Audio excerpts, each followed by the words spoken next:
It was Jim Nantz who coined the phrase, a tradition unlike any other, for the Masters, and you might call the club where it's played, Augusta National, a mystery unlike any other, at least in the golf world. Augusta is exclusive, it guards its secrets jealously, and nobody gets in uninvited. But even Augusta can't control the skies. And from up here, little by little, the mysteries reveal themselves. You've probably seen the stories written every year about the weird lack of birds at Augusta. Where do they all go? Does the club do something to them? The answer is almost definitely not, but even if they do, the Google satellite flies far beyond the reach of man and bird, and gives us an unfiltered view onto America's most famous course. First things first, let's zoom out and take in Augusta itself. You always hear the club called an oasis, and this view really makes it clear. The idyllic paradise of the course is stuck right in the middle of a pretty average small American city, full of strip malls and fast food and drugstores and modest neighborhoods. Quite a contrast with the collection of natural beauty and vast human wealth just steps away. It's impossible not to notice the gorgeous green color of Augusta National. But as we go south and east from the course, what's this? Right next door, but not as bright, not as brilliant. Is that some municipal course? No, it's Augusta Country Club, and it happens to be one of the most exclusive, celebrated courses in Georgia. The difference is, they stick to the native Bermuda grass, and they actually play in the summer. Augusta National overseeds with rye cultivars, which works really well in the winter, and because they mow the grass in straight lines, no crisscrossing or striping for them, it gives the grass that striking verdant green. Speaking of brown grass, let's move back to the northwest. See this big empty patch? That's where the patrons, park their cars. But I want you to notice this lonely house sitting right in the corner. That's 1112 Stanley Drive, and when Augusta National spent $200 million buying up every home, every piece of land in the area, they only met one refusal. Elizabeth and Herman Thacker in their 80s, who built the place themselves in 1959 and didn't want to leave. Even when taxes rose and Augusta's offers rose with it, they stayed put. Herman died in 2019, but Elizabeth lives on, and here's the kicker. Their grandson is PGA Tour player Scott Brown, who, by the way, has never played in the Masters. So close, but so far. Oh, and don't feel too bad for the Thackers. They had another property across the street that Augusta bought for $1.2 million. All right, you know this road, Magnolia Lane, where players and past champions enter, and you can follow it all the way to player parking, which is right next to the state-of-the-art range. In 2009, that range was a parking lot, but a year later, the 18-acre practice facilities opened. They're designed by Tom Fazio. They cost somewhere in the neighborhood of $140 million, and you can only use it if you're playing in the Masters, the Women's Amateur, or the Drive, Chip, and Putt contest. If you're a rank-and-file member, sorry, you use the old facilities here. But they're pretty nice too. By the way, check out this green on the practice facility. Now check out the green on the second hole.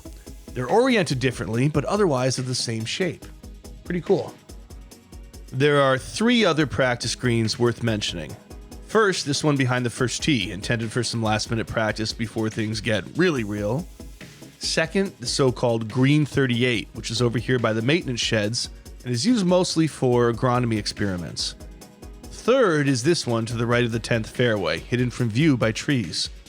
Very little is known about this, forget trying to Google it, but we have a source who tells us it's for the guests staying in these cottages. This source actually putted on it, and he called it exhilarating to putt on, discreet to find. Here in the southeast part of the property, we find Berkman's Place. But even if you have the thousands of dollars it costs to get a weekly pass to get in, you probably can't land an invite. It was built in 2012 for $30 million, named after a Belgian doctor who once lived there, and it is the hospitality suite of all hospitality suites.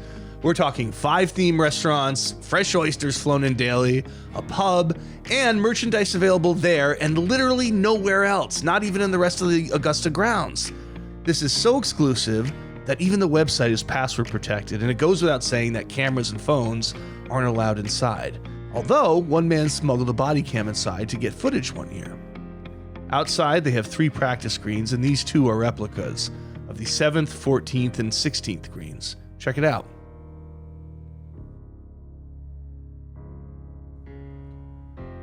If these holes over here seem smaller to you, that's because we are looking at the par 3 course, built in 1958, which now hosts the Wednesday par 3 contest. You see the 2 ponds, and the one up north here is the one nobody knows. It's called DeSoto Springs Pond, named after the Spanish explorer who, legend has it, came through the property in the 1500s. To the south is the pond everyone knows, Ike's Pond, named after President Dwight Eisenhower, who told the founder of the club, his friend Cliff Roberts, that he should dam the spring to try to make a fishing hole. Roberts obliged. And here's a bit of very dark Augusta history. The banks of Ike's Pond also happens to be the place where, in 1977, suffering from a variety of serious physical ailments, Roberts took his own life with a Smith & Wesson .38 revolver. The truly famous body of water, though, is Rays Creek, and as you see here, it barely touches Augusta National, making a quick cameo in the southwest of the property by Amen Corner, cutting off the 12th green and 13th tee from the rest of the course, and necessitating the Hogan and Nelson footbridges. For something that barely intrudes, though, it's had an outsized influence and broken more than a few hearts. Notice the spelling, too, R-A-E. It's named after John Ray, an Irishman who built a home on the creek way back in 1765 and operated a grist mill. Up here, not far from the North Gate and the practice range, is the new media center, which, no surprise, is the best we journalists experience anywhere, and it's not really close. Built in 2016, it's 2 stories, it has a ridiculous food spread, and it's practically opulent inside. We're talking a grand staircase, columns, balusters, wooden everything, artwork, a lounge. It's ridiculous. And it almost makes up for the fact that this is the one and only tournament where no journalist gets inside the ropes during play. And we have to mention the other famous buildings on the grounds. The Crow's Nest, where amateurs stay, resting atop the clubhouse and the champions' locker room, the players' locker room, Butler Cabin, the Eisenhower Cabin built specifically for the president by Cliff Roberts, the terrace for all your fancy drink needs, and then this joint down by the 7th tee. It's a new one. Built in 2020, it is a place for the members to hang out during Masters Week. Let's leave the grounds now and hit a few final points of interest.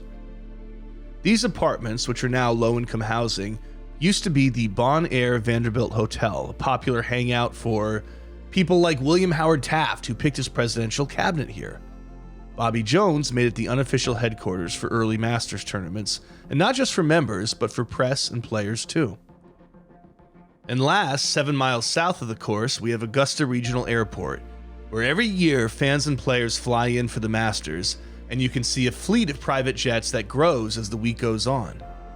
For the passengers, whether it's the bigwig fans or the players themselves, the airport is the first and last thing they see in Augusta, the entry and exit point to the dream world, and the place they hope to return.